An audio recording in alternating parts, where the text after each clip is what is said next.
토론하고 똑같이 순차적으로 마치면서 발제자에게 각 토론자의 질의에 대해서 이제 응답할 시간도 드리도록 하고요. 그 다음엔 또 마이크를 프로로 넘겨 각 참석하신 분들이 추가 질문이나 발언을 듣도록 하겠습니다. 오늘 오신 분은 꼭 할 말은 다 하시고 가고 토론에도 꼭 여기에 참석 안 하셨지만 마지막 기회 드릴 때 꼭 해주셨으면 감사하겠습니다. 저는 전문가가 아니고요. 그냥 단순한 평범하게 살고 있는 이주 여성입니다. 사실 요즘 베트남 여성의 그 가정폭력 사건으로 인해서 가정폭력이 다시 한번 주변으로 떠올랐어요. 이게 단연코 하루 이틀 만의 일은 아니에요. 그리고 저희 이주 여성만 있는 문제도 아닙니다. 그런데 이 가정폭력은 단순하게 그 한 사람의 문제만 끝내는 게 아니라 그 사람의 2세, 심지어 3세, 전반적으로 나아가 되게 전반적인 한국 사회에 영향을 미쳐요. 그래서 이렇게 끔찍한 일을 그 남성이 왜 했을까? 그 TV를 보니까 그렇게 말하더라고요. 언어 소통의 문제다. 그럼 언어 소통의 문제는 그날이 첫날일까요? 아닐 거라고 생각합니다. 그러면 의사소통가인데 왜 결혼을 했을까? 이렇게 꼬리꼬리 무는 질문들이 저희 뇌리를 씻는데 이 원인을 파악할 때는 제일 중요한 것은 그래도 한국 사회에 큰 사회적 배경을 빼놓고는 이해가 안 될 것 같아요. 그래서 오늘 저는 여러분들과 함께 우선은 한국 사회의 크나큰 시대 배경부터 한번 훑어보려고 합니다. 네, 첫 페이지.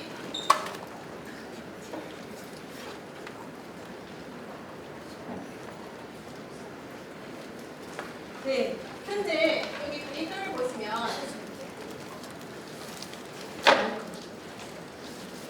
죄송합니다. 저 소설을 대략이 잘 안 보이네요.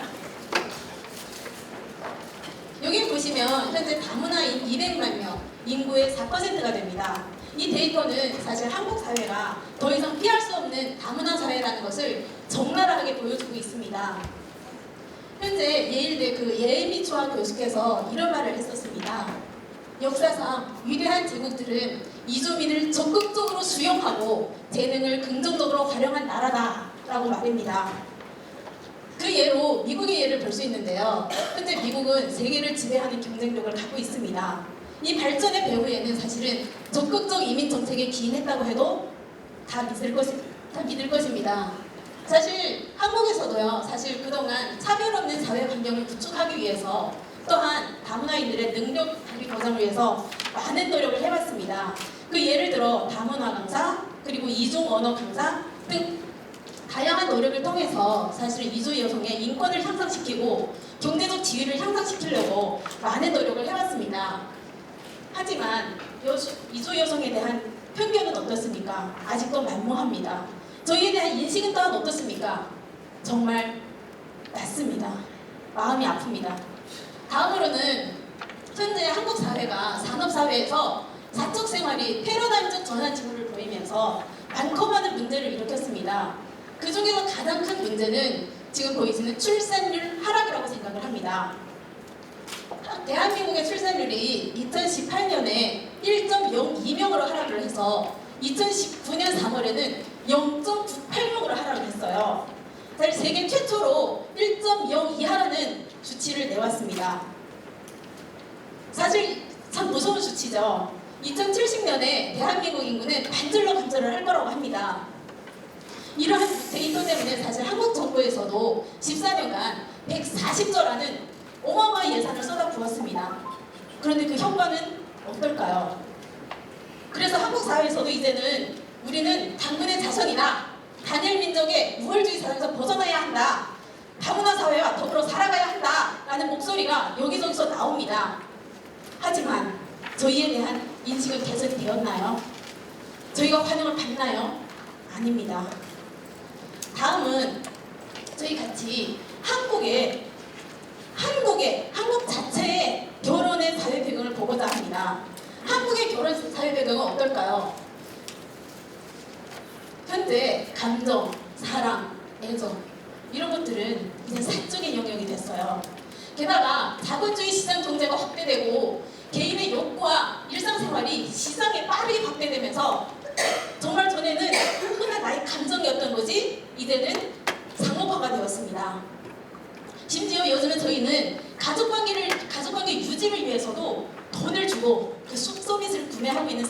있습니다. 다시 말해서 현재 한국 사회는 사랑이나 감정이 경제적 합리성과 결합되었습니다.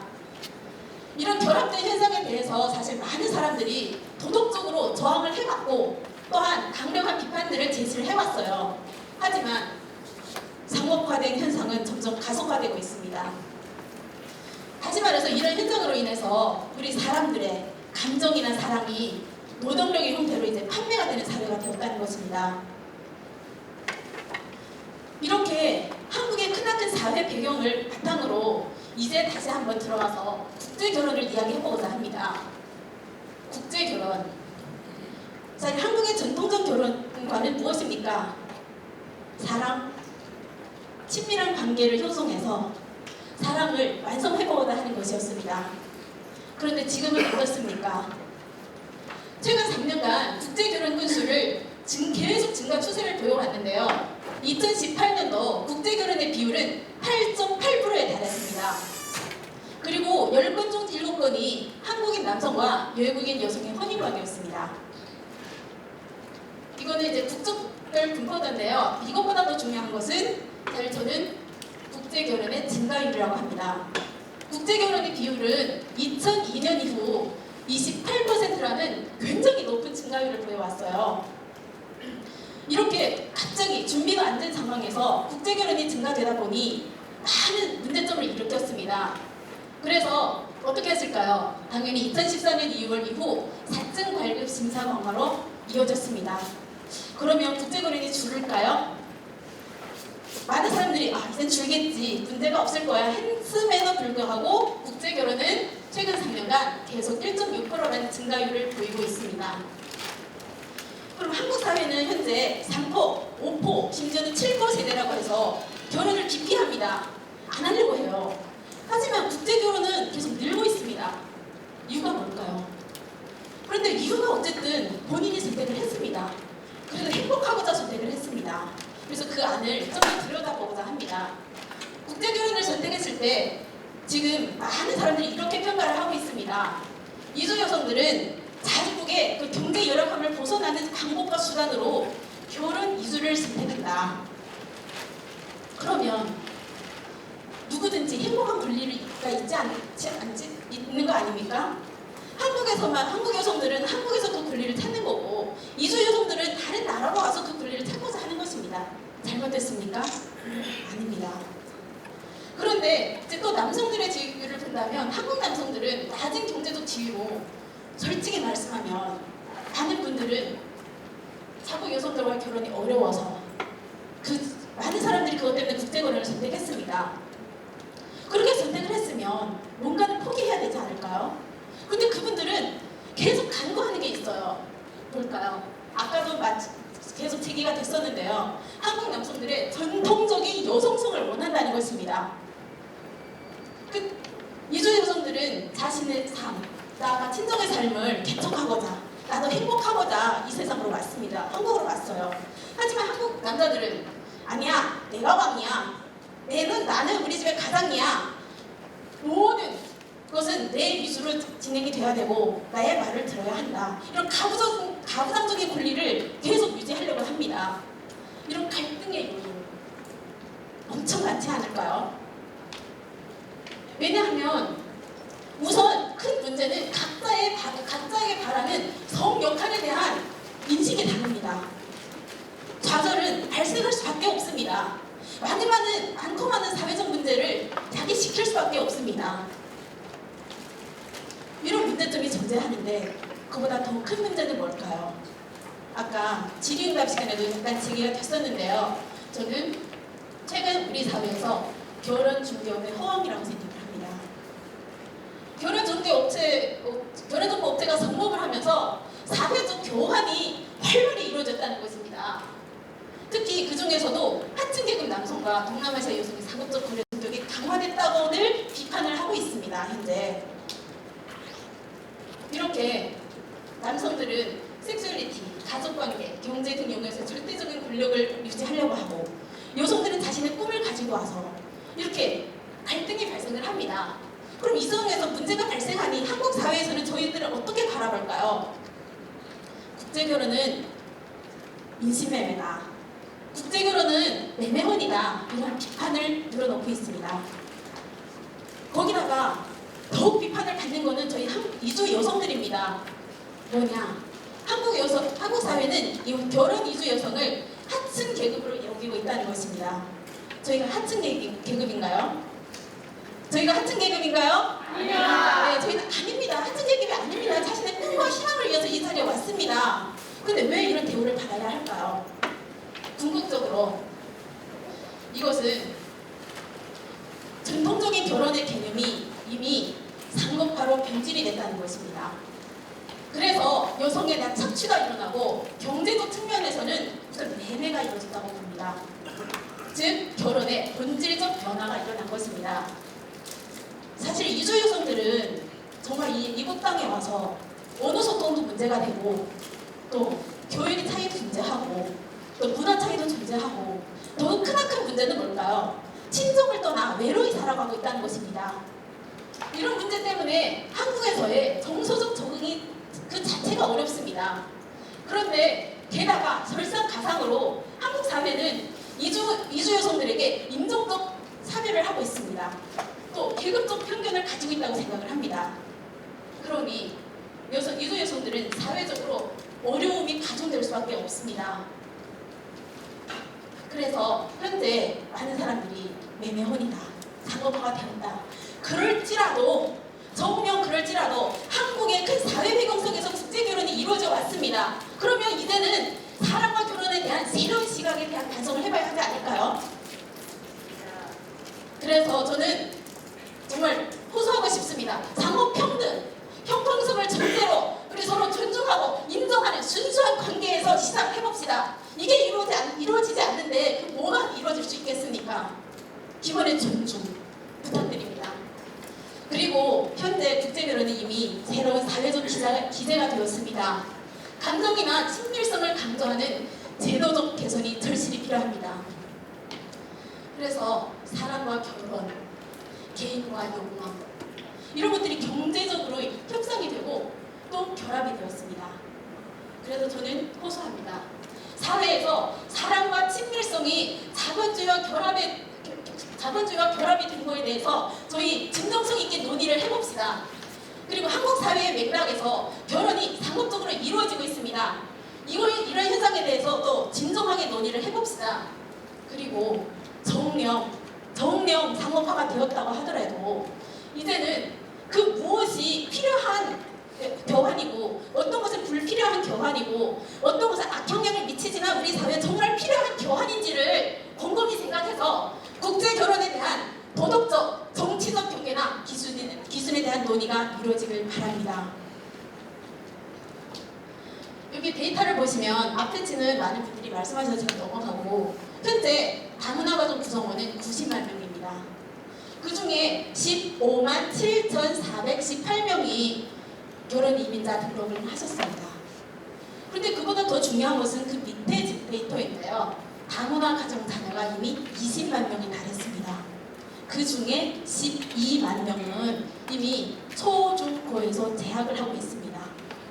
이주 여성은 그들의 폭력, 그들의 문제, 정말 단순한 그들만의 문제일까요?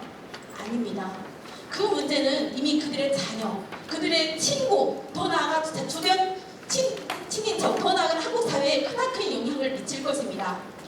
다행입니다. 오늘 저희가 연대가 발족을 했습니다.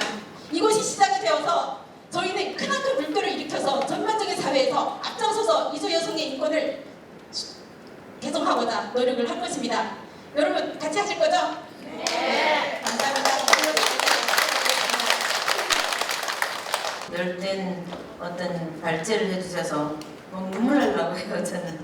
네, 한국 사회가 직면한 저출산 고령화 사회로 인해 출산료 하락을 비롯하여 육아를 포함한 돌봄이 공백, 결혼 기금의 변화, 부계가족 권리 약화 등으로 이주 여성들이 경제적 동기와 남성의 가부장적 욕구가 맞는 국제 결혼도 변질되면서 각자에게 바라는 성 역할에 대한 좌절이 발생하는 등 갈등이 폭증되고 있는 현상과 한국 사회가 결혼 이주 여성을 하층 계급으로 여기는 경향이 있으나 이주 여성들이 이를 강하게 거부하고 있다고 지적하면서 상호 평등, 형평성을 전제로 서로 존중하고 인정하는 순수한 관계와 감정이나 친밀성을 강조하는 제도적 개선이 필요하다고 강조하셨습니다. 정말 수고 많으셨습니다.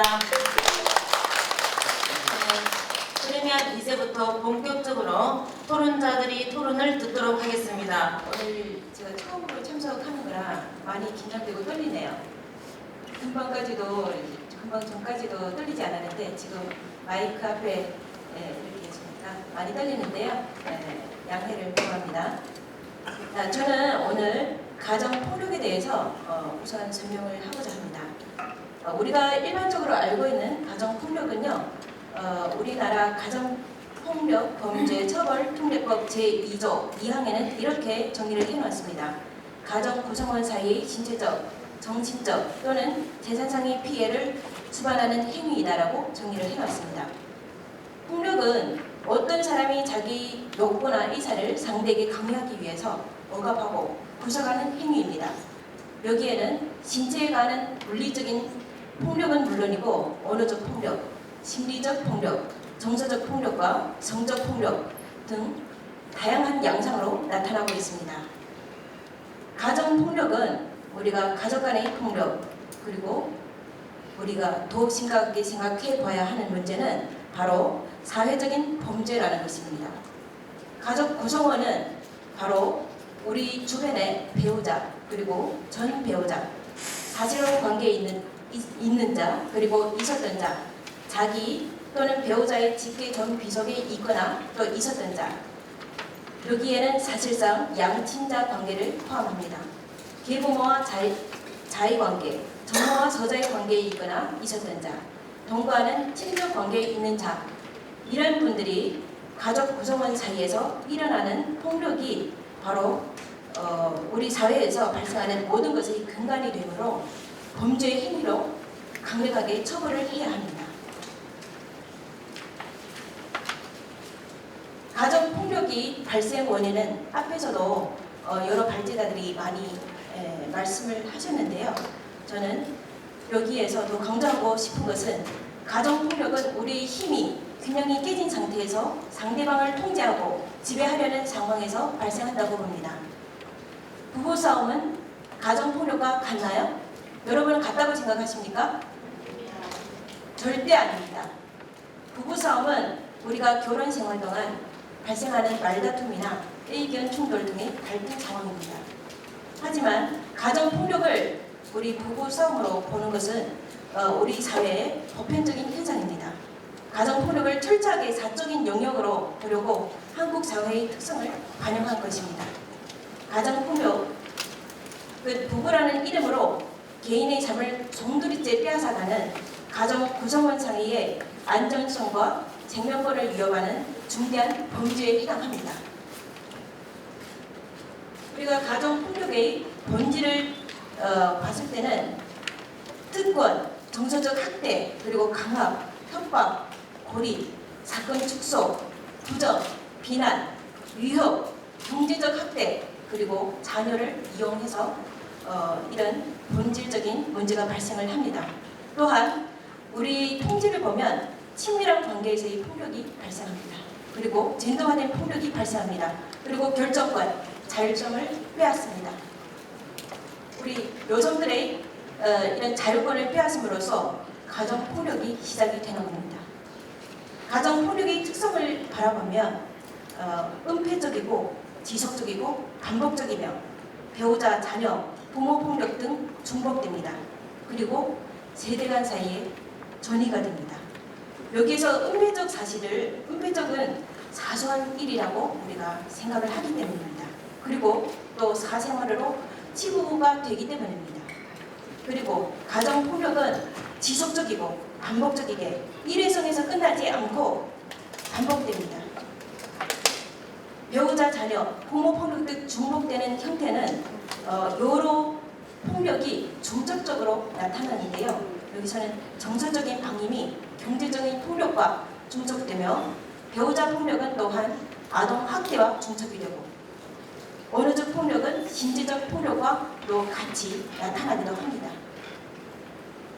가정 폭력의 가해자의 특성을 보면 우리는 분노 조절에 어려움이 있습니다. 이것은 가장 두드러진 특성 중에 하나인데요. 충동을 조절하지 못하고 그리고 조그만 자극에도 발끈하거나 크게 화를 냅니다. 아마 우리 여기 앉은 모든 분들이 가정을 이루셨으면 다 한 번쯤은 겪어보지 않았나 생각을 합니다. 물론 저도 발제자로서 겪어봤습니다. 토론자로서 가정에서 겪어봐서 많이 슬프고 많이 아픕니다. 높은 통제 욕구는 두 번째 특성으로 우리가 이해를 할 수가 있는데요. 자기 뜻대로 상대를 움직이려고 하고 그런 마음이 강합니다. 피해자가 자기 뜻대로 움직이지 않을 때 물리적인 폭력을 쓰는 경우가 많습니다. 그리고 특성 3으로 볼 때 우리가 불행한 성장 과정에서 나타나는 양상인데요. 원만하지 않은 부모의 관계가 결국에는 불안한 부모-자녀의 관계를 맺고 또한 자신의 삶이 불행하다고 느껴지게 합니다. 뿐만 아니고 자신과 타인의 관계에도 어려움을 겪고 있는데요. 결혼 후에도 친밀한 관계인 아내와의 관계도 어떻게 해야 할지 모르고 있습니다. 그래서 이런 특성 3이 관계 기술의 미숙을 반영을 하는데요. 가까운 사람과의 관계를 회복시키는 방법을 몰라서 공격적이고 폭력적이고 등 방법으로 갈등을 해결하라고 합니다. 우리 가정폭력은 우리 단순한 가정에서 일어나는 일이 아니라 사회적 문제로 대두되고 있습니다. 즉 자살, 살인, 심지어 노인 학대, 그리고 부모 폭력, 그리고 아동 학대까지 이릅니다. 이런 사회적 문제가 대두되어 또 다른 폭력을 낳고 있는데요. 이것은 앞에 1섹션에서 우리 말씀해 주셨던 성폭력, 그리고 성매매, 그리고 학교 폭력으로도 나타나기도 합니다.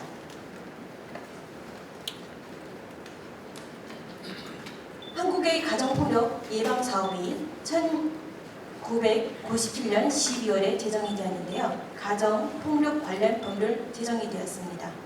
가정폭력 범죄의 처벌 등에 관한 법률, 그리고 가정폭력 방지 및 피해자 보호 등에 관한 법률이 제정되었고 1998년 7월 1일에는 가정폭력 예방과 방지 사업을 지속적으로 실행하고 있습니다.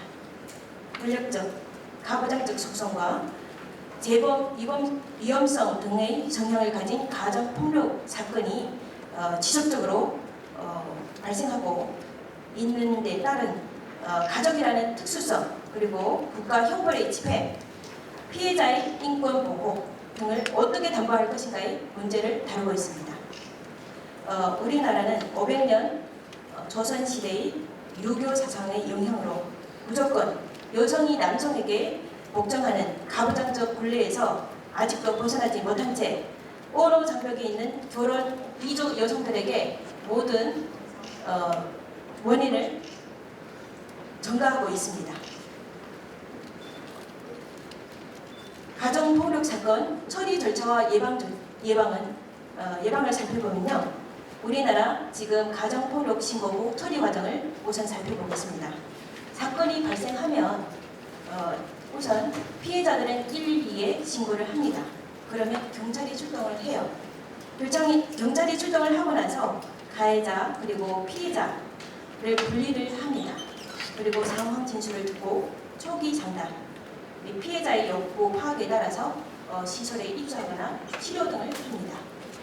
하지만 이런 처리 과정이 있음에도 불구하고 우리 가정폭력이 발생하는 초기 단계에서부터 우리가 소유관망이 처벌로 다시 반복적인 2차, 3차 피해가 발생하지 않게 법적으로 신속하고 강력한 대응이 필요하지 않을까 고민해 봅니다.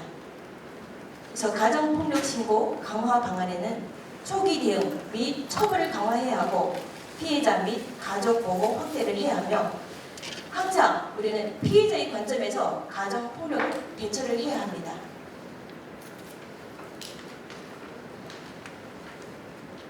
가해자 처벌 및 재범 방지 대책을 우리가 보면요, 피해자, 가해자를 즉시 격리시킬 수 있는 실질적인 방법이 마련되어야 된다고 생각을 합니다.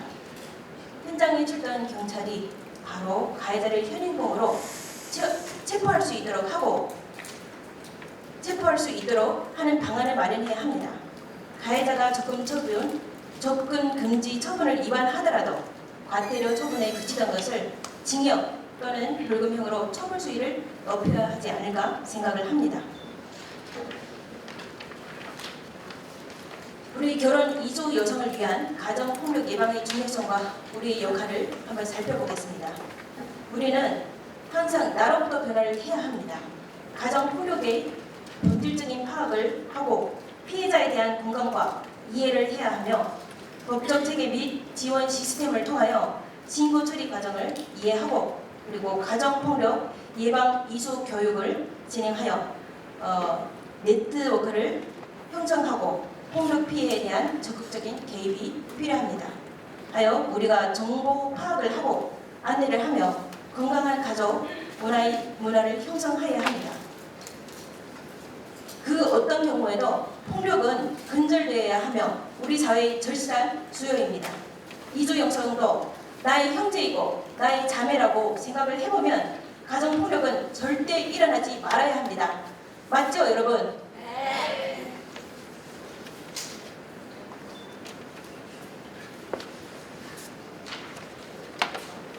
이주 여성을 위한 폭력 근절 행동 지침이 이렇게 나와 있습니다. 지식 정보를 공유하고 시민 참여를 독려하고 사회 지도층의 리더십을 강화해야 하며 교육과 캠페인을 진행을 해야 한다고 써져 있습니다.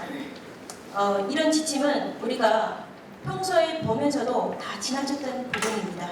우리들의 관심과 우리들이 공감이 부족함으로써 이런 지침이 있음에도 불구하고 우리 주변에는 가정폭력이 수시로 일어나고 있습니다. 우리는 서로의 다름을 인정하고 서로를 이해하고 공감하며 서로를 존중하고 행복한 가정을 꾸리기 위하여 저는 모든 사람이 평화롭게 살아가는 세상을 상상해봐요. 그러면 세계가 하나가 되겠죠. 라는 존 레넌 이마전 총회서를 인용을 하면서 토론을 마치겠습니다. 감사합니다.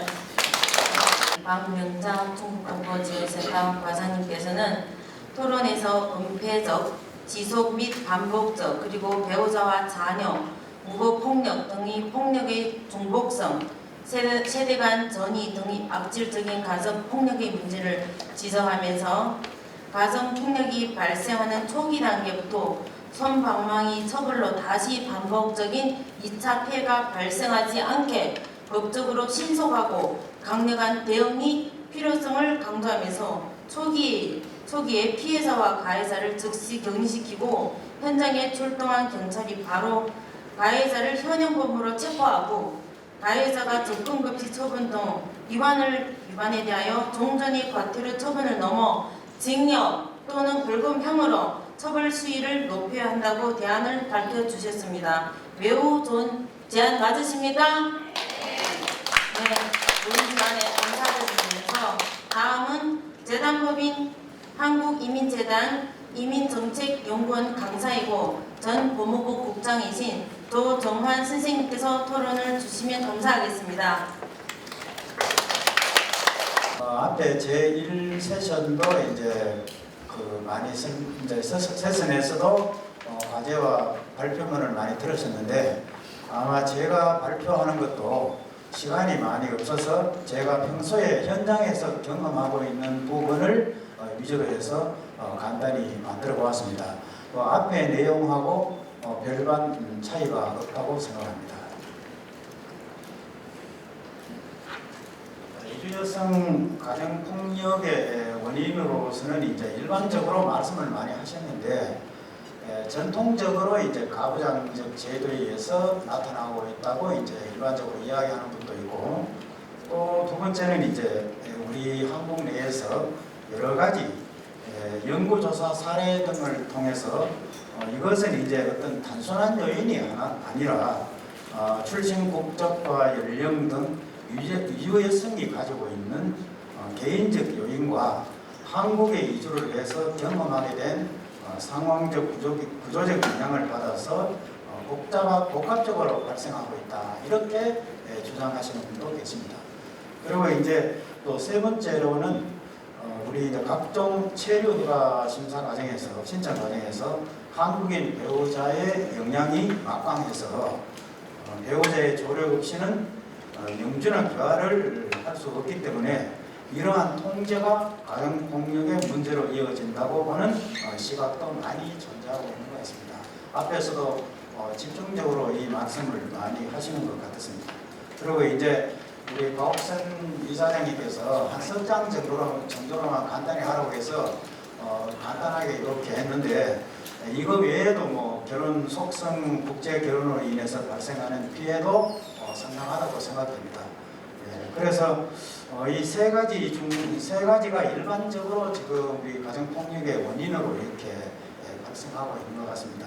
물론 이게 이제 전통적인 그 가부장적 요인이라고 하는 것도 하나를 딱 찍어서 말하기는 어려운데, 예를 들어서 이제 그 한국식 생활 방식을 이렇게 강요한다든지 경제권을 또 남자가 가지고 있으면서 여성한테 생활비를 잘 주지 않는다든지 여러 가지 복합적인 요인이 있기 때문에 이것은 가부장적이다, 저것은 이제 다른 이제 복합적 요인이다 이렇게 말씀드리기는 어렵지만 일반적으로 이제 기본적인 구분은 가능한 것 같습니다. 자, 그런데 이제 이주 여성들이 경험한 그 문제, 이주 여성들이 경험한 폭력의 성격상 한국의 남편들이 오늘날에도 여전히 가부장적 요인이 폭력이나 학대의 원인으로 이어진다고 이렇게 생각하고 있습니다. 자, 가부장적 사고가 강한 남편은 심지어 이주 여성을 남편의 사적 자원으로 인식하여 이주 여성을 통제하기 위해 폭력을 행사하는 것이 정당한 권리로 인식하여 이주 여성의 정당한 저항까지도 무시하고 있다. 이렇게 많은 이제 발표가 있습니다. 자, 그런데 이제 우리 여성들 입장에서 보면 초기 결혼 이주 여성의 기대와는 달리 한국에 와서 막상 보니까 경제적으로 무능한 남편으로 인해서 아까도 말씀드렸던 많이 말씀을 하시던데 한국의 하층계급이 아닌데 본의 아니게 하층계급으로 편입돼서 남편과 가족의 부양을 위해서 가장의 역할을 떠안기도 한다. 저는 이 부분에 대해서 제가 이민 교화 면접관을 한 4년 하면서 많이 느꼈습니다. 거기에 이제 부부가 같이 와서 교화 면접하는데 이제 여러 가지 처음에 초기에 말씀을 나누는 부분이 있는데 거기에 직장을 이제 가지고 한 달에 한 100만 원 정도밖에 안 되는 알바 수준의 생활력을 이제 확보하기 위해서 많이 다니시는데 아마 남편과 가족의 부양을 위해서 가장의 역할을 떠안기도 한다는 것도 상당히 사회적으로 제가 느끼고 있습니다. 그 다음에 이제 남편의 가부장제에 의한 취약한 이주 여성에 미치는 남편뿐 아니라 손아래 동서와 또 시어머니 심지어 전처 사이의 아들에게까지 폭력을 허용하는 경우도 발생하고 있다고 여러 조사 분석에서 이렇게 나타나고 있습니다. 그 다음에 이제 두 번째로는 이주 여성의 개인적 요인과 한국인 남편의 가정 환경과의 변수도 폭력적인 관계가 있다고 생각을 합니다. 이것은 이제 조금 통계가 약간 예전 것이기는 하지만 동국대학교 경찰행정학과에서 시아 여성의 한국으로의 혼인 이주와 정착에 관한 설문조사를 분석한 결과 출신 국적이라든지 또 연령이라든지 또 어느 학습 수준이라든지 또 남자 배우자의 직업 형태 이런 것이 여러 가지 다 종합적으로 변수를 해서 발생할 수 있다. 그렇게 말씀을 했는데 이것도 절대적인 것은 아닙니다. 일부의 어떤 이제 조사 분석에서 나온 것이기 때문에 우리가 참고를 해서 또 지금 현상하고는 약간 다를 수도 있는 것입니다. 여기에 이제 그 조사 분석 결과를 보면 이주 여성의 연령이 증가할수록 한국어 의사소통이 원만할수록 가정폭력 노출이 비율이 감소하고 있다. 이것도 절대적인 것은 아닙니다. 그 다음에 배우 다만 이제 이게 한 600여 명에 대해서 이제 그 설문을 하고 분석을 한 결과이기 때문에 반드시 이것이 맞다 그런 것은 아닌데 그 부분도 또 나름대로 의미가 있지 않나 해서 제가 그 설문조사 분석에 대해서 인용을 해보았습니다. 그런데 이제 배우자의 직업 형태도 그 유의미한 요인으로 이제 그 설문조사에서는 뽑혔습니다. 그래서 가령 남자 배우자가 단순 노무적인 경우하고 또 그 다음에 단순 노무적인 경우에는 일반 직군 남자보다 이주 여성에게 폭력을 행사할 가능성이 더 크다. 이렇게 이 조사에서는 이렇게 설명을 하고 있습니다. 그런데 이제 제가 면접 과정에서 이제 보니까 양주 출입국과 서울 출입국에 동시에 다 면접을 해봤는데 양주 출입국 같은 데는 농촌에 거주하는 우리 여성이 대상자가 많았고 서울 같은 데서는 이제 주로 도시 여성들이 많았기 때문에 거기서도 이제 제가 발표를 할 수 있는 그런 여건은 아닌데 제가 속으로 이제 느끼는 부분도 좀 있었습니다. 그 다음에 이제 세 번째는 지금까지 말씀을 많이 해주셨는데 이 세션에서 말씀을 많이 해주셨는데 결혼 이주 여성들의 기화허가 신청이나 체류허가 과정에서 배우자의 영향력이 막강하여 이를 무기로 이주 여성을 통제하는 경우가 가정폭력의 문제로 이어진다고 많은 지적을 하고 있습니다. 저 동감합니다. 또 결혼 이주 여성들이 이제 최근 발생한 그 베트남 우리 결혼 이주 여성의 가정폭력 피해 발생과 관련해서 안정적인 그 체류권 확보는 기화허가를 받는 것이라고 일반적으로 이야기합니다. 그런데 기화허가 신청 과정에서 한국의 남편의 조력을 필요로 하고 있기 때문에 한국인 배우자가 국적 취득을 방해하면 이주 여성이 기화허가 신청을 할 수 없다고 이제 일반적으로 보고 있습니다.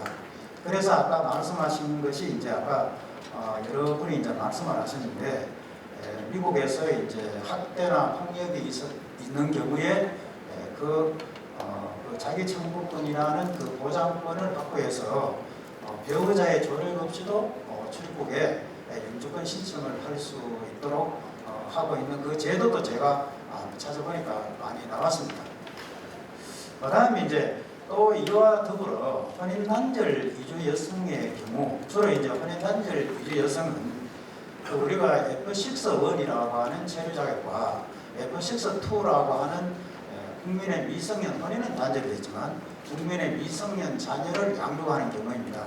그 다음에 세 번째가 이제 F6-3라고 하는 것은 이제 그 귀책 용어를 따져서 이제 혼인이 단절된 경우를 이야기하고 있습니다. 그런데 혼인 단절 이주 여성의 경우가 지금 체류 과정에서 저도 많은 경험을 했습니다만 가장 현실적으로 문제가 되고 있습니다.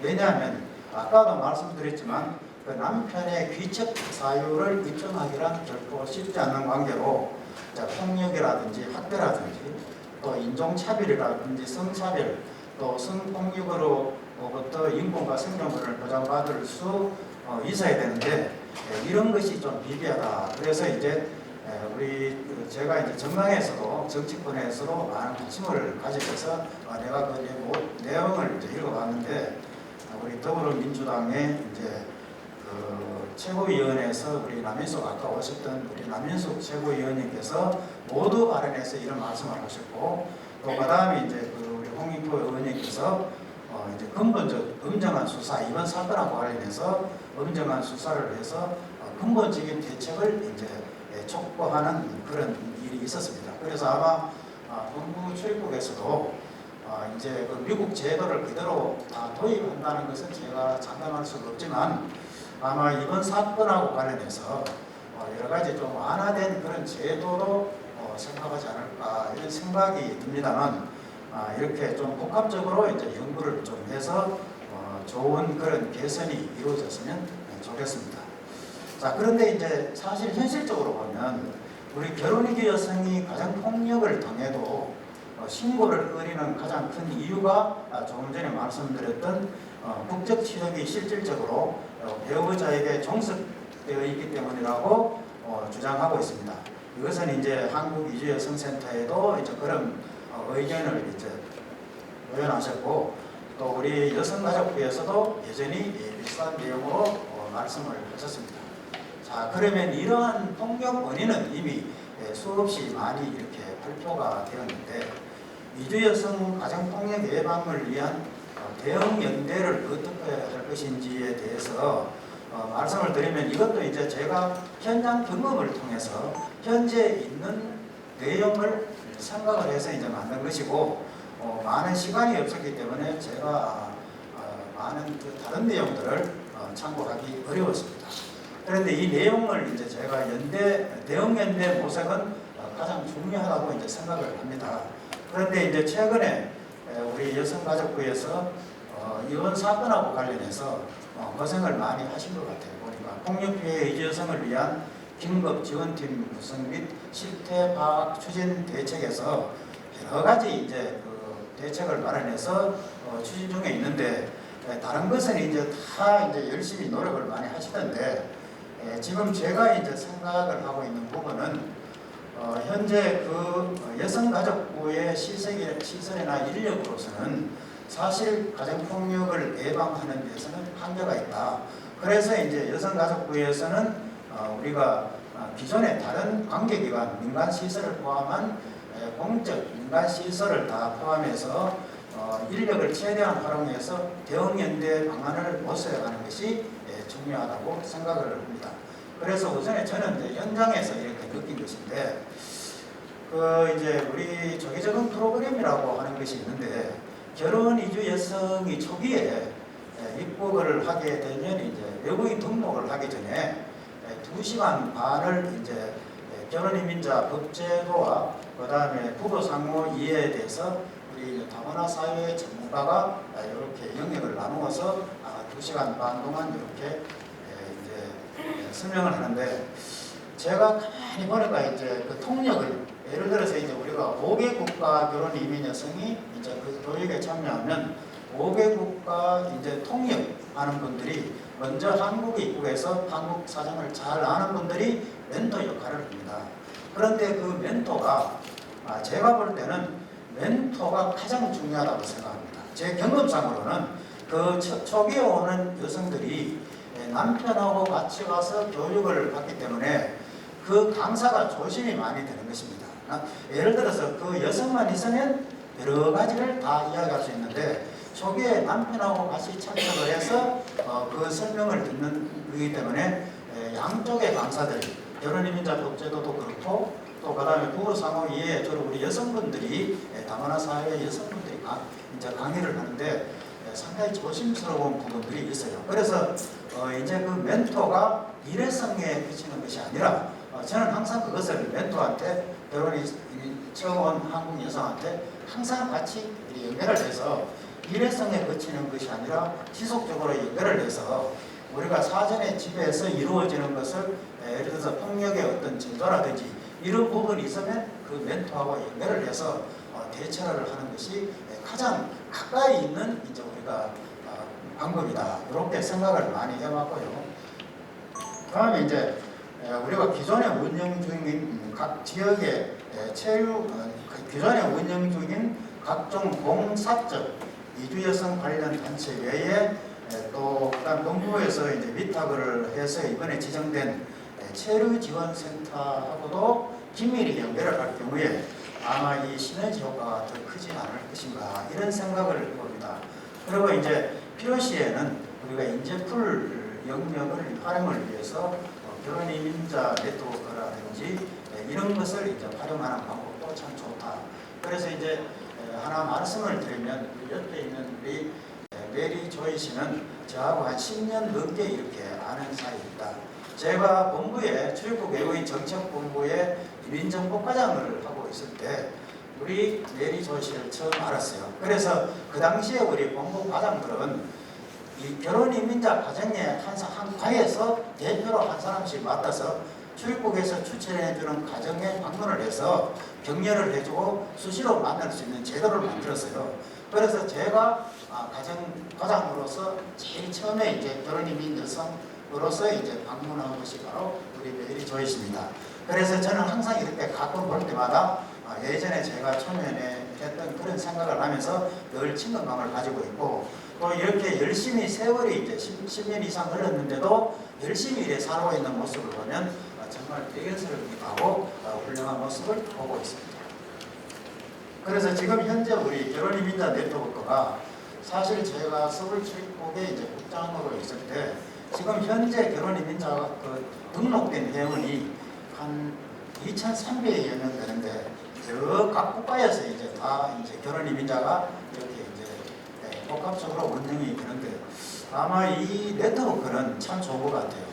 왜냐하면 결혼이민 여성 경우에는 출신국이 다르다 하더라도 결혼이민자라는 동질감 등을 통해서 비교적 쉽게 다국적 자주 모임을 결성할 수 있다 하는 것을 이제 생각해서 참 좋다 이렇게 생각을 하고, 그 다음에 이제 우리 한국의 지금 다문화 사회 전문가 이제 여성분들이 대부분이신데 다문화 사회 전문가의 전문 강사들도 이러한 한국의 여러 가지 초기에 우리 결혼 여성들이 잘 알지 못하는 정보를 충분히 이렇게 알려서 여러 가지 폭력 피해 등에 잘 대처할 수 있는 그런 기회가 되었으면 좋겠습니다. 이렇게 마칩니다. 감사합니다. 조정만 선생님은 현행 법무부 이민자 조기 적응 프로그램과 연계하여 결혼 이민 이주 여성 초기 입국자에 대한 교육 시스템, 통역, 멘토맨 초기 단계부터 안정화 단계까지 지속적으로 멘토 역할을 할 수 있도록 지속적인 연계 필요성이 있다고 지적하셨고요. 그리고 국제 결혼에 대한 대상자에 대한 다양한 욕구 지원 서비스가 필요하고 전문화된 개별 가정폭력 예방 프로그램 등 실시해야 된다고 지적하셨습니다. 차별 없이 인권 보장 제도가 꼭 필요하다. 이렇게 좋은 제안 감사합니다. 다음으로는 이주민 방송 MWTV 대표님 토론해 주시겠습니다. 이주민 방송 MWTV 대표를 맡고 있고요. 현재는 차별금지법 제정연대 공동대표 또한 맡고 있습니다. 최근에 여러 사건으로 인해서 이주 여성들이 차별금지법을 제정해야 한다는 목소리를 함께 내주셔서 감사하고요. 근본적으로 이주 여성이 여성으로서 겪는 폭력의 피해도 있고 또 여러 성차별적인 것도 있지만 사실 또 인종차별이라는 또 한 축이 또 우리에게 작동되고 있어서 또 그것만이 아닌 또 여러 가지 저희 각각 개인의 사회적 맥락에 따라 차별이 중첩적으로 좀 나타나고 있습니다. 그래서 우리가 함께 여러 차별의 문제에 있어서 함께 연대하고 힘을 쌓아서 좀 차별 없는 세상, 평등한 세상을 만들 수 있는데 함께 힘을 보탰으면 좋겠다는 말씀으로 시작을 하겠습니다. 한국 사회는 사실 저출산 문제가 굉장히 심각하죠. 근데 아마 지금 현재 한국 여성들은 애를 안 낳으려고 하는데 이주 여성에게는 애를 낳는 것이 결혼의 진정성의 증명이 원인이 되고 있습니다. 어떻게 보면 저출산의 문제를 과거로부터 농촌 사회에 남성들이 장가를 가지 못했다는 이유를 국가가 열심히 나서서 해결하려는 목적으로 시작되기도 했습니다. 물론 그 전에 국제결혼이 없었냐? 있었지요. 있었는데 이제 개인의 선택이었다면 정부가 이토록 적극적으로 나선 적이 없었습니다.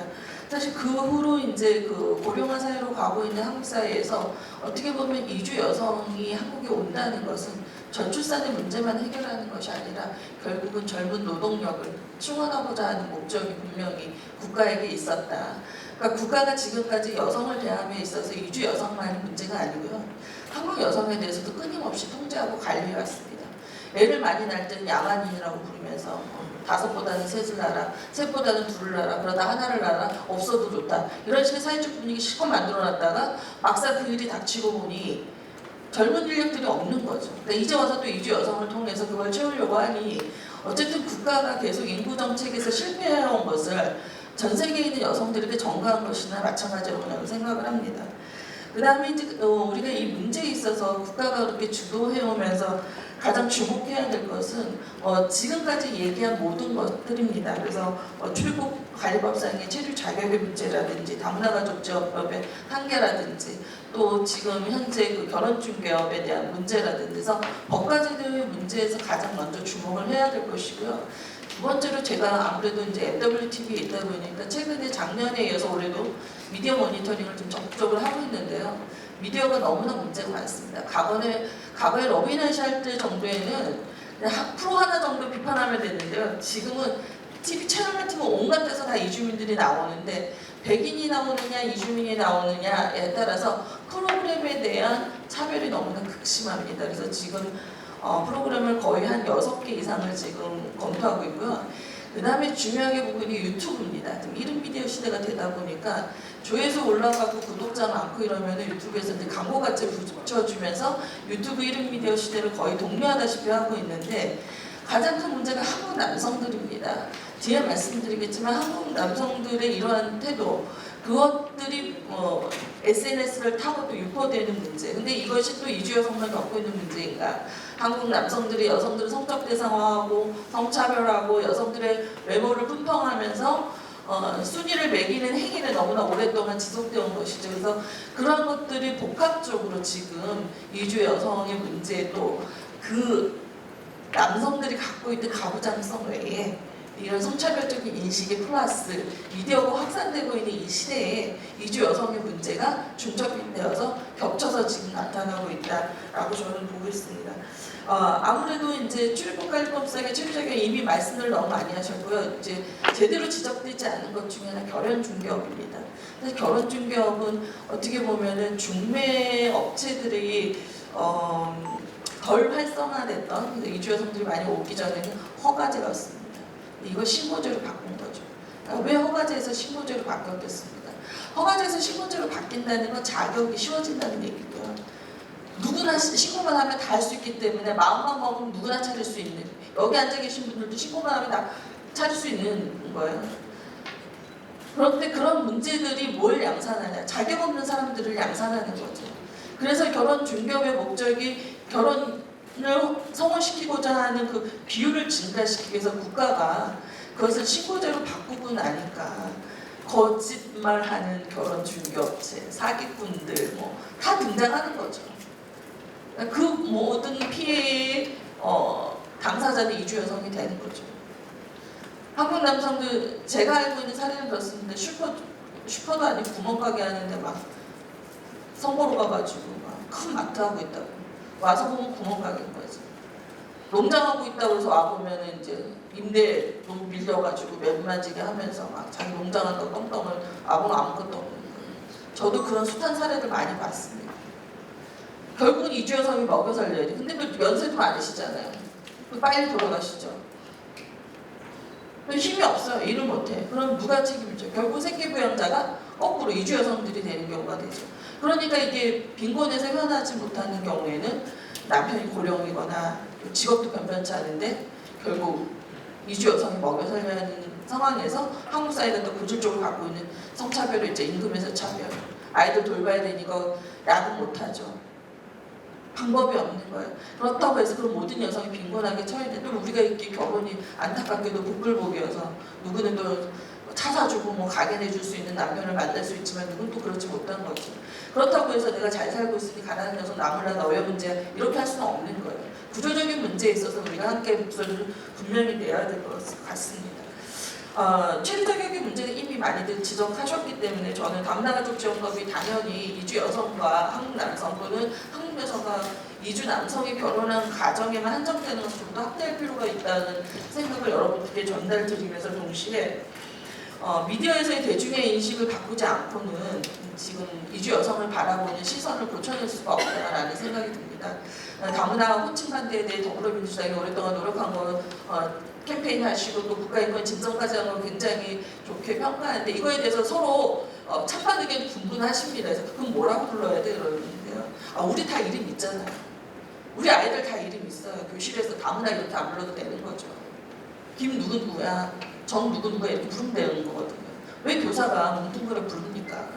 그럼 무슨 애들이 급식하다 뭐하고 먹고 엄마가 외국 사람이라서 그래? 아 그게 무슨 상관이에요. 내 뱃속에 나도 다 내 식성 닮지 않을 수 있고 남편 식성 닮을 수도 있는 거죠. 우리가 호칭의 문제가 단지 부르는 것의 문제가 아니라요. 다문화 여성이라고 부르고 다문화 아동이라고 부르고 계속 다문화 군인 뭐 다문화 뭐 은행원 이런 식으로 해서 뭔가 한국인과 다른 사람으로 구분하는 것 자체가 이미 차별의 시작일 수 있습니다. 어떤 결혼이든 우리가 평등하게 바라보려면 왜 그러면 미국 사람한테는 다문화 결혼이라고 안 하고 막 글로벌 커플 뭐 국제 커플 이렇게 불러요? 안 되는 거죠. 아시아 중국 사람이라서 왜 우리가 부실을 당해요? 같은 아시아 한국에 살고 있는데 부끄러운 줄 모르고 자기 얼굴 침 뱉는 거죠.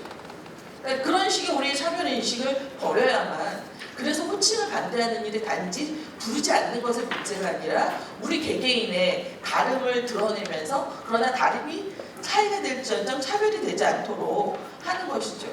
우리가 베트남에서도 왔고 중국에서도 왔는데 다문화는 다 똑같은 사람이에요? 아니잖아요. 그러니까 그런 것들의 인식이 분명히 필요하다. 근데 누가 많이 쓰냐? 언론이 많이 쓰죠. 신문에 날 때도 다문화 아동 지원. 그러면 사람들이 뭐래요? 맨날 불쌍한 애들 도와준다. 안 됐다. 이렇게 얘기하죠. 전체 다문화 학생이 몇 명이나 꼴랑 5명 세워놓고 도와주는데 무슨 다문화 아동 다 도와준 것처럼 신문에 대문짝만하게 나잖아요. 한국인들이 뭐라 그래요? 우리 역차별 당한다 그래요. 그거 보고 나서. 그런데 알고 보면 다 뭐냐면 결국 다 그 생활 기초생활 수급자냐 뭐 능력이 없냐 뭐 가난하냐 뭐 이런 거를 다 평가를 해요. 결국은 뭐냐면 어차피 한국인들도 받을 수 있는 지원들이 대부분이고 실제 기업들이 자기 이미지 생각하자고 그런 거 막 자각재단 만들어가지고 주는 거에 우리가 막 너무 좋아할 필요가 없다는 거예요. 그러니까 그런 부분에 있어서 우리가 스스로 우리의 권리를 지키려면 기업은 왜 우리한테 이런 걸 해주려고 하지도 파악할 필요가 있고 신문은 왜 기사를 이렇게 내지? 우리 감시해야 돼. 문제 생길 때마다 저 KBS 민원실에 저번에 전주 익산 갔는데 초상권 침해라고 자기 익산에서 활동하기 힘들다고 얼굴 내려달라 그래서 전화했는데 처음 해봤어요. 민원실. 그 얼굴 내려주십시오. 몇 분 몇 초에 나왔는데요. 몇 분 몇 초에 나와서 어떤 이주 여성분이 내가 불만이 있어서 거기 갔지만 내 얼굴이 정면에 크게 나오는 건 싫다 얘기하신 거예요. 근데 많은 경우에 소수자들이 그렇게 해요. 왜냐면 귀엽기 때문에. 지역사회에서 살아야 되잖아요. 주목받고 싶지 않아요. 그러면 나는 권리를 얘기할 수 있으면 초상권을 또 지킬 권리도 있는 거예요. 그래서 항상 카메라 촬영할 때 물어봐야 돼요. 사실은. 그런데 많은 경우에 이제 그런 것들이 무시되는 사회에서 살았기 때문에 저희가 놓치고 가는 경우가 많은데요. 지금은 어느 정도냐면 뭐 탤런트들이 나오는 드라마 찍다가 주변 사람 지나가는 건 나는 다 모자이크 처리해야 돼요. 의무적으로. 그러면 안 그러면 쉴 수가 없어요. 그런 시대에 살고 있어요. 아셔야 돼요. 내 권리를 찾기 위해서는 내 목소리도 내야 되지만 내가 어떤 권리에 침해받고 있는지도 아셔야 된다는 거죠. 그래서 저희는 그 미디어에 있어서 특히 문제 아까 유튜브 얘기했는데 정말 저희가 걸르다 보면 끔찍한 얘기들 많아요. 젊은 남자애들이 무슨 해외여행 가가지고 뭐 베트남 여자랑 잘 왔네 뭐 어디 모로코 여자랑 잘 왔네 뭐 이러면서 다 올려요. 조회수가 어마어마하게 높아요. 일본 여자가 1순위인지 베트남 여자가 3순위인지 이런 거 매기고 있어요. 그걸 보고 있단 말이에요. 이 젊은이들이. 이러니 이 젊은이들 머릿속에 뭐가 들어가겠습니까? 그러니 이주 여성들을 바라볼 때 온전한 인격을 가진 사람을 안 보고 뭘로 보는 거예요? 베트남에서 왔으니까 몇 일, 중국에서 왔으니까 몇 일, 이러고 있는 거예요. 그런데 그것이 뭐 이주 여성에 가면 일어나는 일이 아니에요. 한국 사회 지금 아까 미통록 얘기하셨잖아요. 몰카 문제부터 시작해서 여성도 품평하는 거, TV에 나오는 연예인 가지고 꼭 몸매가 착하네, 어쩌네 이렇게 얘기하는 여성 차별적인 그런 말들, 그 말들을 우리가 남자들에게 잘 보이기 위해서 막 다이어트하고 메이크업하고 성형해야 되고 그래야 되는 거예요. 아니란 말이죠. 그래서 세상이 변화되고 있는 건 외모를 가지고 외모 지상주의를 만들고 여성을 성적 대상화해서 자기 마음에 드는 여자로 바꾸려는 남성들이 실제 그럼 어떻게 결혼 생활에서 어떻게 드러나냐? 제가 만난 사례예요. 20살에 온 베트남 여성을 성형수술을 시켜요. 가슴이 작다고. 가슴을 키웠어요. 다음에 마음에 들지 않는데요. 촉감이 안 좋다고. 그리고 그 여성을 다른 방에 방치했어요. 다른 여자를 데리고 와요, 집에. 그 사람이 초등학교 교사예요, 심지어. 그러니까 우리가 모르는 사이에 그런 남성들이 갖고 있는 성적인 욕망이나 그런 환상을 자기 와이프에게 실현하고자 하는 욕망을 가진 이상한 사람들도 있단 말이에요. 이럴 때 우리가 폭력의 문제를 단순히 때려 맞은 거로만 증명하면 되겠습니까? 나에게 성경을 강요하는 남자 어차피 존내 남편이 돈 써서 이쁘게 만들어줘 이렇게 해야 돼요? 그거 아니잖아요.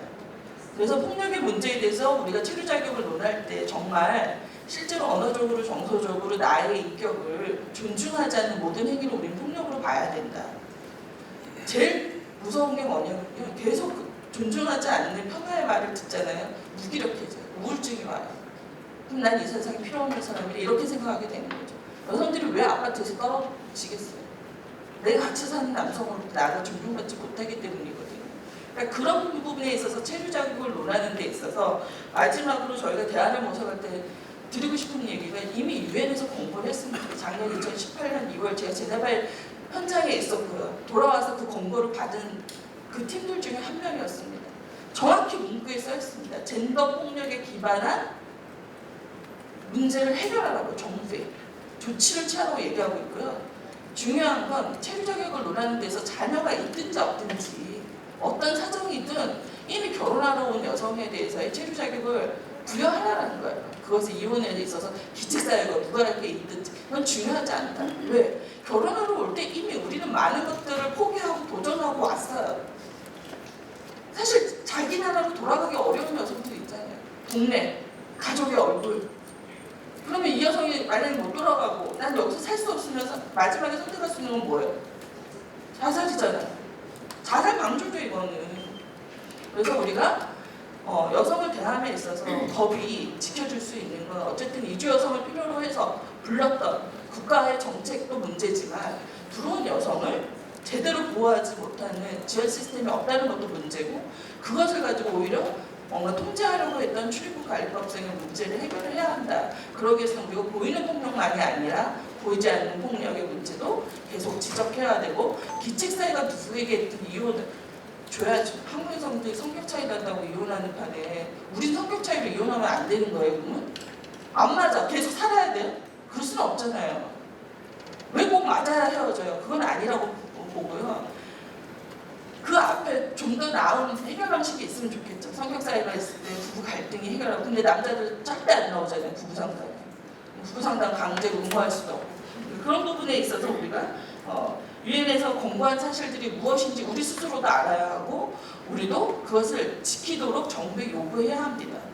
지금 법무부 저희가 면담 갔을 때 대표자들이 다 그 요구했는데 모르겠습니다. 앞으로 지켜질지. 그러나 어쨌든 그 체류 자격에 관한 유엔 권고뿐만 아니라 차별금지법 제정하라는 유엔의 권고, 혐오 발언을 금지하라는 권고.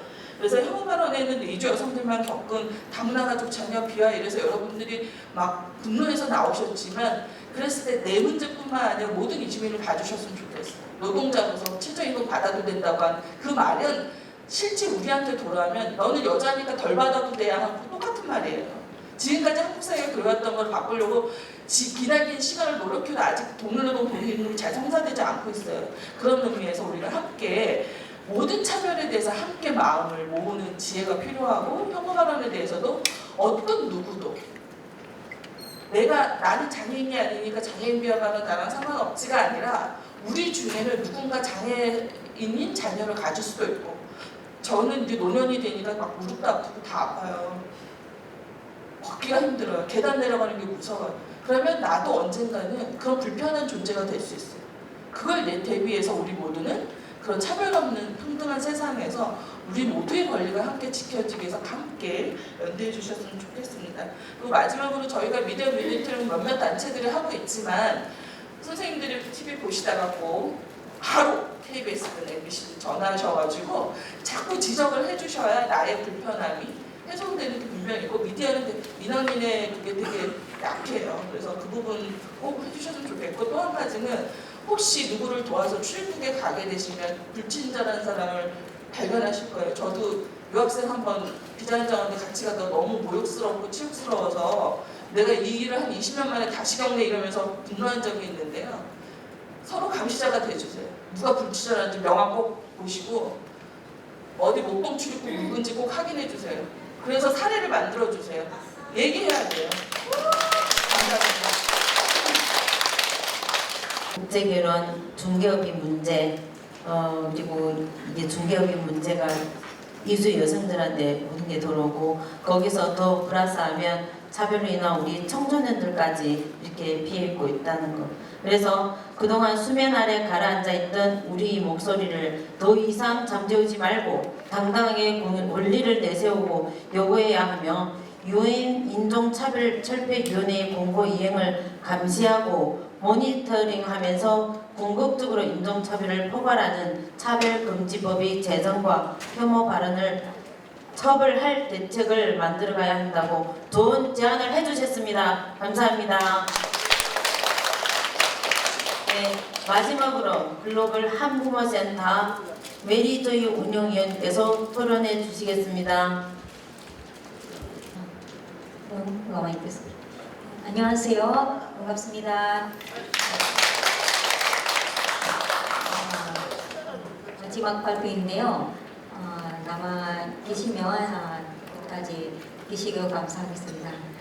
저는 글로벌 한부모 센터 운영위원 메리조이 엘 아파트 제 이름입니다.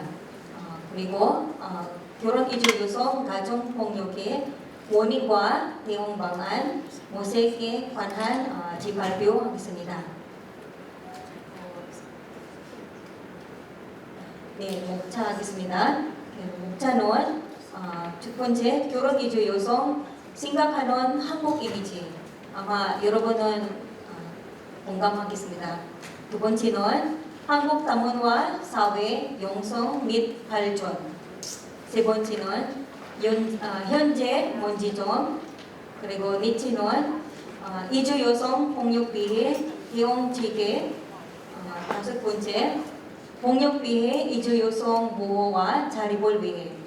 6번째 피해자가 신고 못하는 이유. 그리고 7번째는 가정폭력 대응 방안 지시. 그러면 첫 번째는 얘기하겠습니다. 여러분은 누구나 이제 한국 나라는 어떤 나라인지 얼마나 급하게 이렇게 대단한 나라하고 그래서 경제 따지면 11번째 나라죠. 공항검, 한디분나 자동차 다양하게 이제 공항검 강한 나라라고 생각했습니다. 그리고 두 번째는 이제 문화로 따지면 누구나 힙합 좋아하시죠? 맞나요? 네. 저도 지탈린 힙합 뛰고 싶어서 맨날 달리고 그래서 그만큼 한류가 이제 유명하고 있고요. 세계에서. 그리고 교육적으로 따지면 한국에서 유학생도 많이 오시고요. 그리고 IT 기술도 굉장히 잘 나가시는 기술입니다. 그리고 남아있는 거는 교육 이렇게. 그리고 관광은 한국에 그만큼 많이 오실 거예요. 예를 들면 머드 축제, 지족 관광, 다양한 쇼핑 관광, 그리고 템플 스테이나 그런 식으로. 그리고 음식 생각하면 한식 지역 많이 있었죠. 맞나요? 네. 그리고 김치 만들기. 네.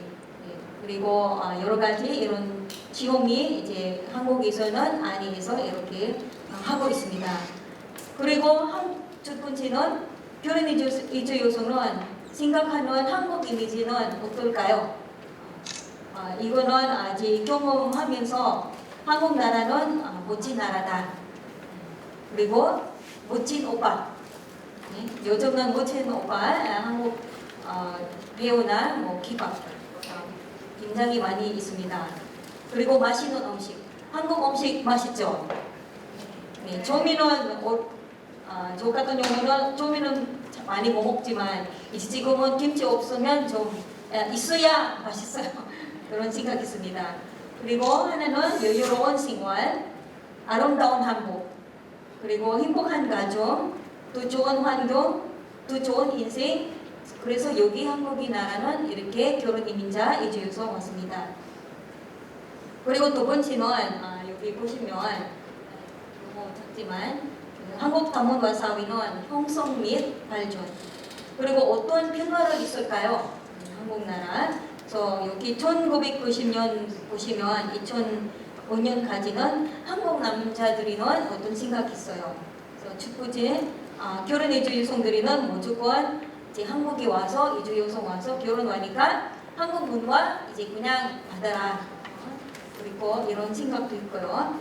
그리고 이주 여성은 대부분 주부 역할 많이 있었죠. 그때 대부분 그때 언제 하면은 90년이나 2002년 그리고 2003년 바꾸면 2005년까지는 그때부터 이주 여성은 이제 일하고 싶다 취직하고 원하는 그런 마음 많이 생겼습니다. 근데 하지만 이런 게 불구하고 이런 가정에서는 얼마나 많은 문제들이 이렇게 생겼고요. 특히 이주 여성은 아무것도 모르면 의사소통 굉장히 가장 어렵습니다. 그리고 갈등이나 양육 그리고 이주 여성으로서 기본 권리 그런 거는 정부에서는 아직 그런 많이 없습니다. 그리고 두 번째 간은 2006년부터 가문과 가족 지원센터는 그때 이제 생기고요. 그때는 어떤 거 교육 있으면 뭐 한국 교육, 방문 선생님이나 그리고 한국 문화 지원, 자녀 양육 돌봄에서 자유로워진다. 그때부터는 여러 가지 정보기관에서는 지직하는지 아니면 이주 여성들이 많이 시작하고 있습니다. 그리고 그때부터도 이제 다양한 사회 활동은 이 자리도 많이 잡고 있고요. 그래서 다른 편으로 보시면 이제 정부에서는 여러 가지 지기적인 교육도 이제 시작이고요. 예를 들면은 한국 문화는 얼마나 어떻게 이해할까 여러 가지 교육이 있고요. 그리고 자녀 어떻게 키우는지 어린은 이주 여성 하니까 보통은 보시면 이 시아 같은 경우는 항상 젊은 조 같은 경우는 일찍 왔어요. 그래서 아무것도 경험 없고 그래서 이런 자녀 양육 교육은 굉장히 필요하다고 생각합니다. 그리고 가정에서는 뭐 여러 가지 갈등이 있고 그래서 선생님 한국 선생님이 가서 상담하는 받는 경우도 있습니다. 그래서 점점 몇 년 지나면 이제 2010년부터 작년까지는 이제 많은 이주 여성은 이제 이렇게 사회 활동을 굉장히 많이 하고 있습니다. 그리고 특히는 전에는 혼자 하고 지금은 이제 단체 이주 여성은 같이 활동하고 있습니다. 그래서 전에는 국회의원 출마하는 분도 계시죠. 그리고 명예시장, 이주 여성 라디오도 있고요. 그리고 텔레비전 방송도 이제 활동하고 있고요. 그래서 그때는 정부에서 어떤 준비할까요? 그때는 이제 공익 활동하는지 그리고 예를 들면은 이 전문식 하는 그런 과정으로 토픽이나 사회동학 그리고 자격증 이제 그때는 다문화센터는 여러 가지 자격 요리소 바리스타 이런 강의도 받고 있고요.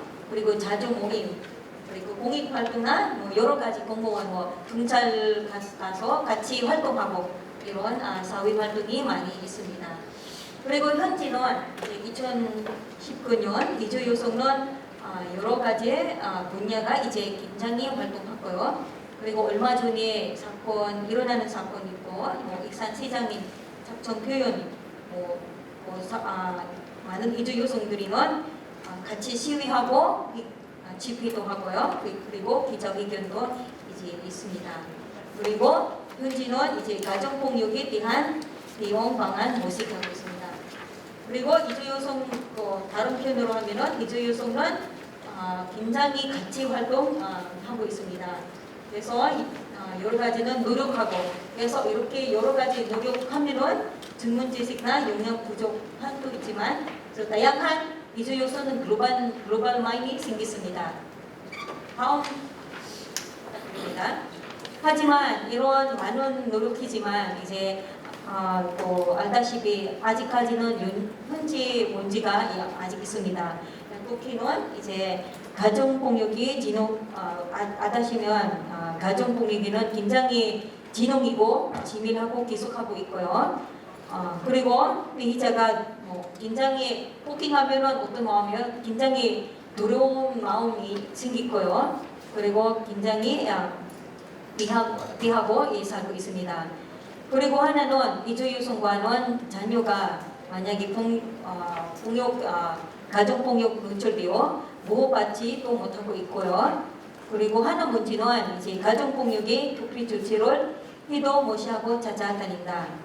그리고는 가정폭력을 이혼한 후 자녀 양육비를 주지 않는다.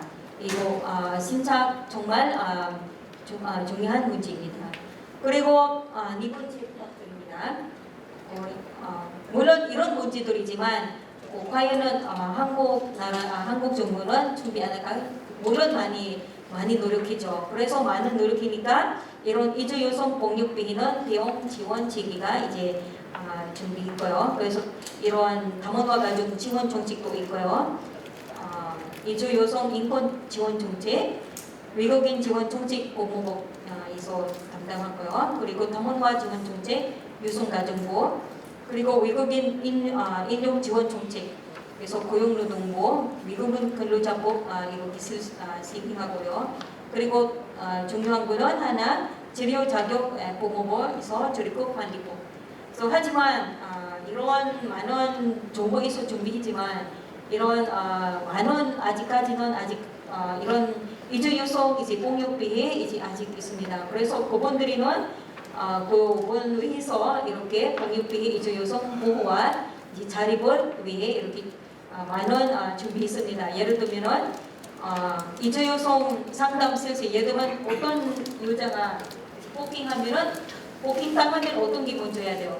1차로 하면은 2 번호가 전화했죠. 1577나 아니면 1366 아니면 경찰 전화할 건지 아니면 출입국 아니면 여러 단지 도움이 받고 있죠.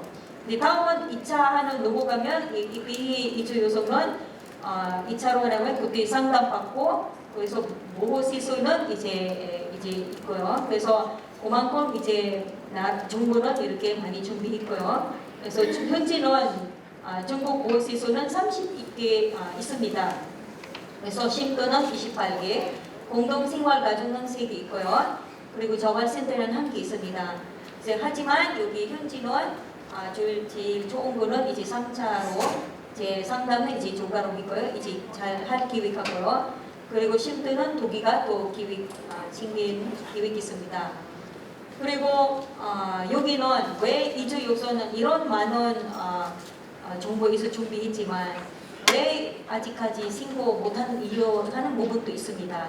그래서 여기 보시면 신고를 했지만 신고했고 근데 출동하지 않거나 왔다 갔다 물어보고 그냥 갔어요. 그리고 두 번째는 주위에 의사소통 되는 사람이 없거나 왜 제가 얘기하는 이유는 제가 경험하면서 아는 분 이제 옛날에 2014년 보면 제가 아는 2명 이주여서 필리핀 이주여서 왔고요. 저 이게 한번 어느 날 전화 왔어요. 도와달라고. 그때는 저도 바쁘지만 당장 도와줘야 되기 때문에 그래서 그거는 1577 전화해달라고 했는데 그거는 하고 있어서도 안 되기 때문에 그래서 저희 집에 한번 잠깐 있으면 안 될까. 그래서 거의 2주 동안 제가 머물고 있고요. 또 그분 도와주고 아이들까지 계속 가출하는 부분이죠.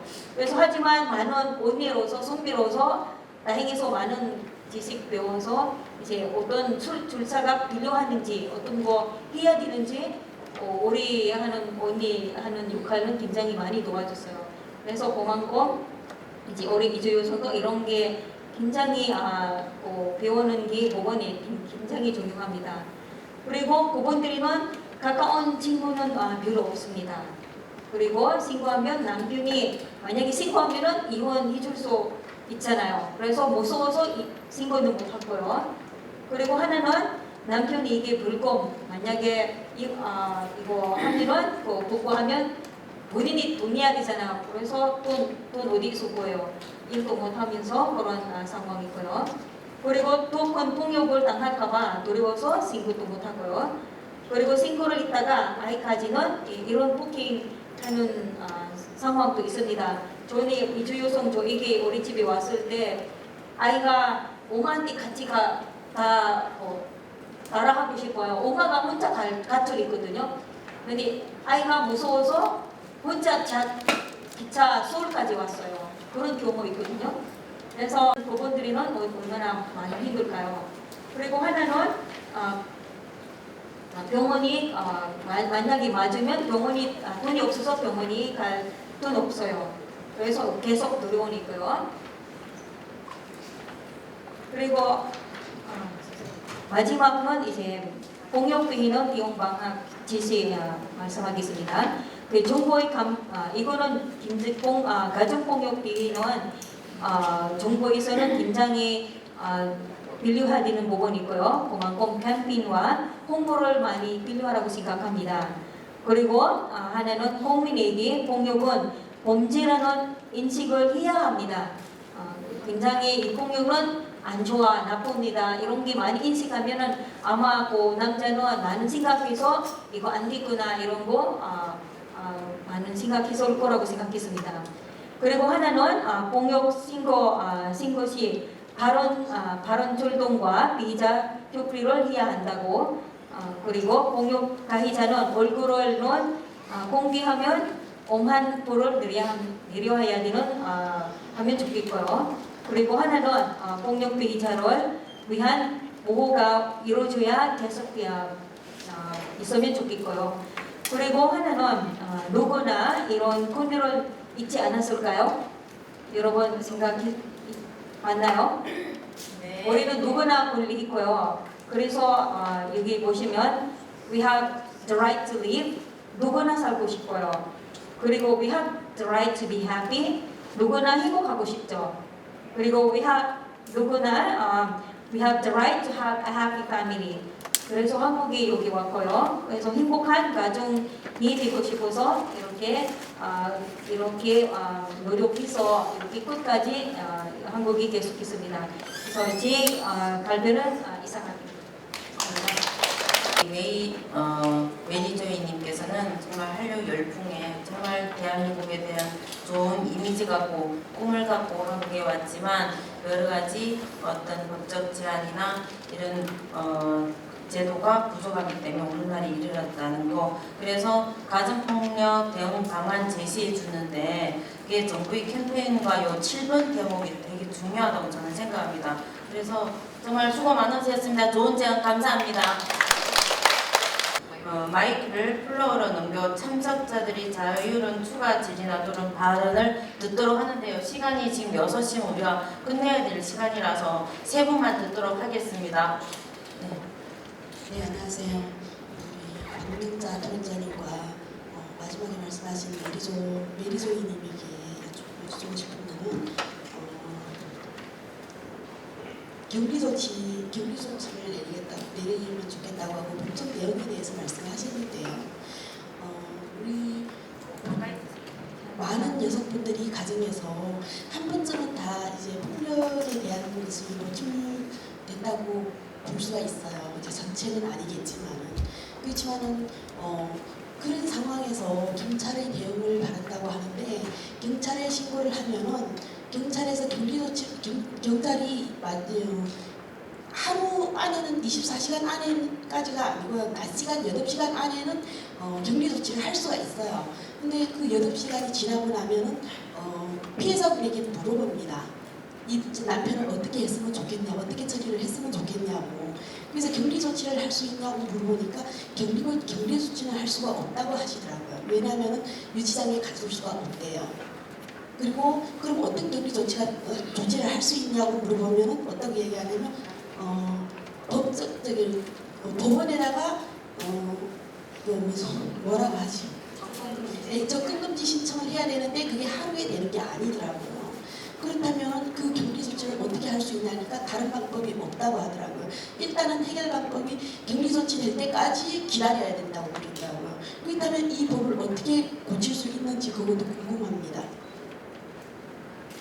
제가 이 부분에 대해서 설명을 드리자면 우리가 격리 조치에 대해서는 우리 법적으로 이렇게 감금이나 구속을 할 수가 없는 상태에서는 저는 이렇게 생각합니다. 우리는 혹시 교육이나 그리고 또는 벌금이나 그리고 또 사회봉사 등을 통해서 남편분들이 대부분이 일을 하지 않습니까? 그러면 직장이 있어요. 직장이 있으면 우리가 교육을 하려면 시간을 받아야 되잖아요. 그렇죠? 시간이 필요합니다. 그러면 직장 생활을 하면서 동시에 교육을 받으려면 그게 이제 어렵잖아요. 어려운 부분에서 이 해결을 위해서는 귀찮으니까 아마 그 부분에서도 우리가 변화를 이루어지지 않을까 생각을 하고요. 또는 사회봉사 시간을 주셔서 사회봉사를 하면서 남편이 이런 개선이 필요하다고 생각을 하고요. 1차 대응에서 우리가 강력하게 조치를 취하지 않으면 폭력은 답습입니다.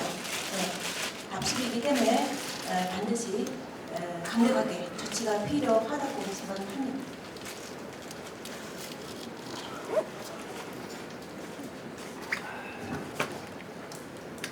제가 답변할게 하겠습니다.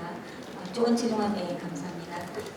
저는 다른 전문가는 아니지만 그래도 제 경험 아까 얘기하는 거 굉장히 많은 도움이라고 생각했습니다. 아까 제가 방금 얘기하는 거는 그 여자분 두 번이라고 있죠. 필리핀 이주 여성은 저에게 사실은 전화 받으면서 바로 경찰한테 아니면 이주 여성 센터에서 전화하려고 하거든요. 근데 여자가 어떤 말을 하면은 나는 이주 여성 센터에는 가기 싫다. 왜냐면 만약에 저기 쉼터 있으면은 본인이 조금 힘든데요. 그래서 제가 물어봤어요. 어떤 게 원해요?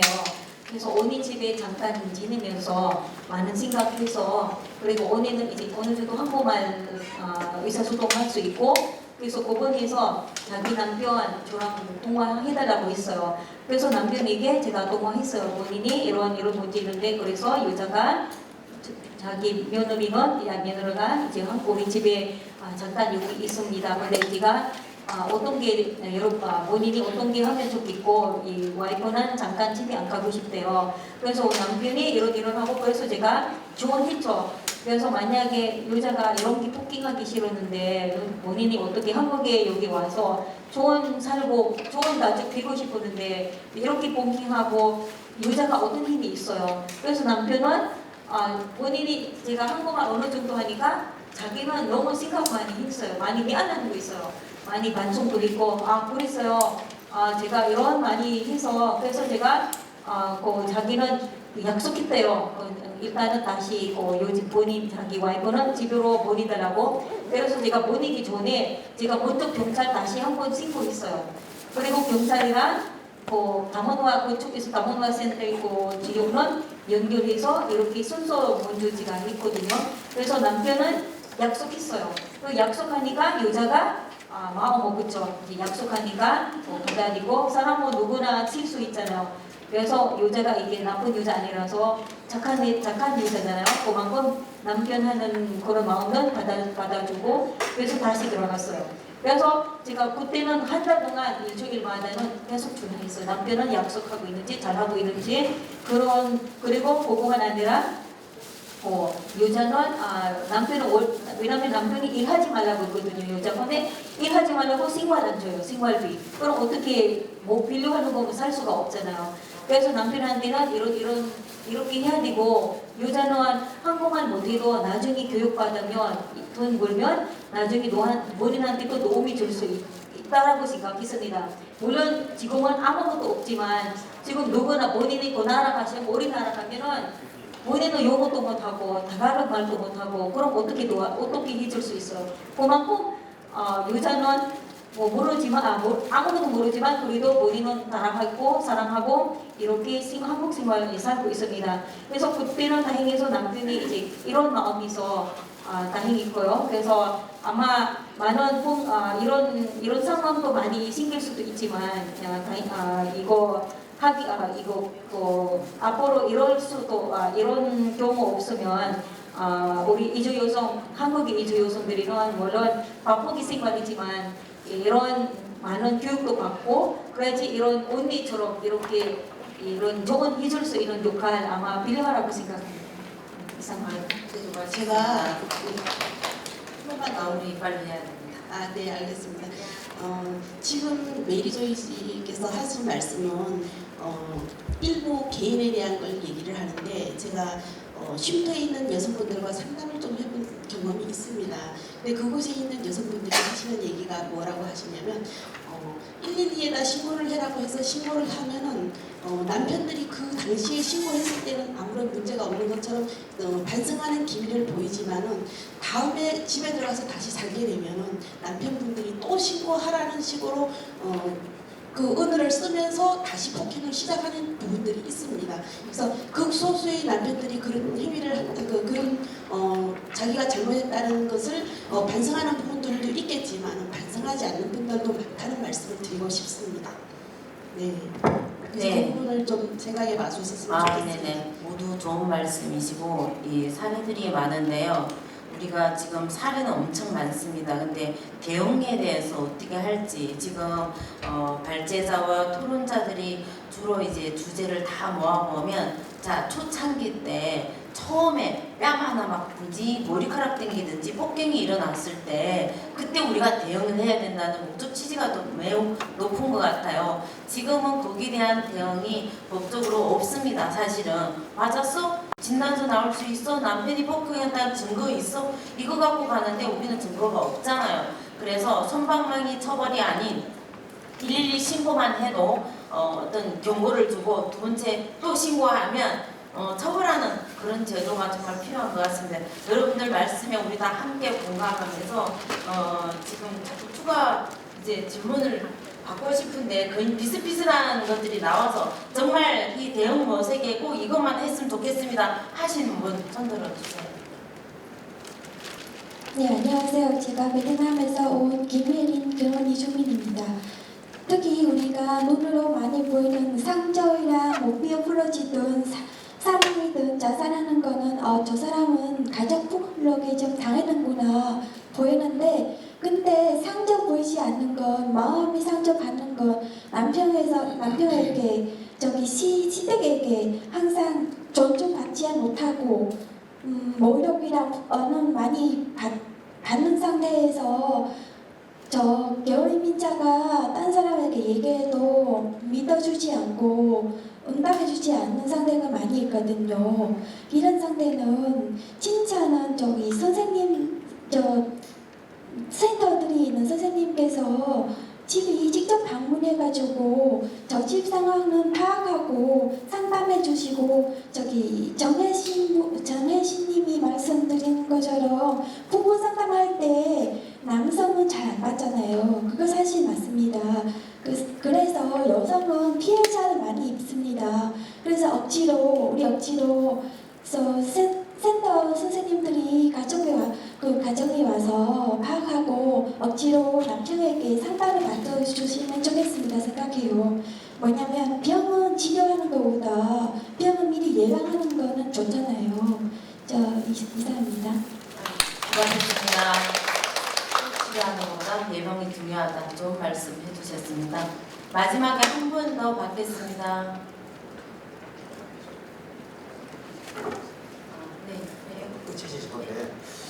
오늘 그 많은 발표 중에 지금 플로우에서 두 분 말씀하셨는데 여기 이제 발표자께서도 대답을 해주셨는데 지금 현재 우리가 많이 거론되지 않았던 부분들이 이제 우리가 가정 내에 경찰에서 이제 쉽게 가정 내의 문제로만 생각하지 말고 치안 문제로 인식해야 될 필요성을 많이 느낍니다, 사실. 그래서 지금 현재 많은 전문가들은 지금 현재 그 폭력을 경사하는 그 사람들에 대해서 처벌이 너무 가볍다. 그리고 이제 신고를 하게 되면 미국에 보면 뉴욕에 그 경찰 제도가 있는데 우리가 신고를 하게 되면 아까 이제 유치장에 입감을 못한다 그러셨잖아요. 그래서 이제 일부 미국에서는 지역에 따라 다른데 바로 신고가 들어오면 학대된 사실이 맞으면 이제 그 유치장에 입감을 해서 이제 원스트라이트 아웃제라는 제도가 있어요. 그런 제도를 하고 있는데 우리도 이제 많은 전문가들이 경찰에 이제 그 가정 폭력에 대한 부실한 부분을 지적하고 있어요. 그래서 우리도 지금 플로에서 말씀하신 것처럼 그 부분이 대단히 중요하다고 생각해서 저는 앞으로 이제 그 대처하는 방법에 있어서 조정환 부장님 수고하셨습니다. 이건 박수 부탁드리겠습니다. 네, 이상으로 이 제1회 우리 토론 이주 여성에 관한 어떤 권리 향상의 토론을 마무리하도록 하면서 다음 기회에는 우리가 8월 말 정도 날짜를 잡을 겁니다. 이상으로 오늘 이 토론회를 마치도록 하겠습니다. 여러분 수고 많으셨습니다. 이어서 우리가 연대 발족식을 있겠습니다. 연대 대표자님들은 앞으로 나와주시기 바랍니다. 여러분 수고 많으셨습니다.